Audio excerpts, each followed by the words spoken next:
क्या आपको धुंधला दिखाई देता है? क्या पढ़ते वक्त या मोबाइल इस्तेमाल करते वक्त आपको अल्फाज वाज़ेह नहीं होते? क्या आप या आपके प्यारे आंखों की किसी बीमारी का शिकार हैं? याद रखें, आंखें कुदरत का एक अनमोल तोहफा है और उनकी हिफाजत बेहद जरूरी है। इसी मकसद के तहत द राइज अस्पताल कुनोया पुंछ आपके लिए लेकर आया है एक सुनहरी मौका, फ्री आई चेकअप कैंप, जहां आपको फराहम की जाएंगी आंखों की मुकम्मल और मुफ्त जांच की सहूलियात और माहिर डॉक्टरों की बेहतरीन रहनुमाई। ये खसूसी कैंप 19 अप्रैल 2026 को निज हुंडई शोरूम कुनोया पुंछ मुनक्कद किया जा रहा है। इस कैंप में मारूफ माहिर अमराज चश्म डॉक्टर खालिद अहमद शेख खुद मरीजों का मुआयना करेंगे और आपको बेहतरीन इलाज की सहूलत फराहम करेंगे। यहाँ आप हासिल कर सकते हैं मुफ्त आंखों का मुकम्मल चेकअप, मोतियाबंद का जदीद इलाज, आंखों से मुतल्लिक हर मसले का माहिर मशवरा। अब न करें अपनी आंखों की सेहत को नजरअंदाज, क्योंकि साफ नजर ही एक बेहतर जिंदगी की जमानत है। वक्त सुबह 10 बजे से दोपहर 2 बजे तक अपने अहले खाना,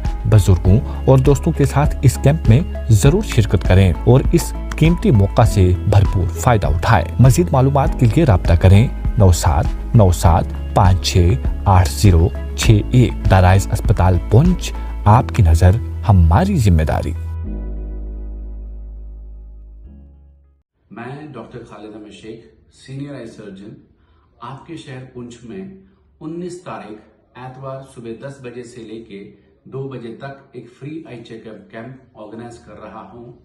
और हमारा पता है the rise hospital near Hyundai showroom Kunaiya road. इस कैंप में हम सभी पेशेंट्स का फ्री चेकअप करेंगे और जितनी भी सर्जरीज रहेंगी वो सब आयुष्मान कार्ड में फ्री रहेंगी। इसमें ज्यादा से ज्यादा लोग आके शिरकत करें और इसका फायदा उठाएं। शुक्रिया एंड थैंक यू।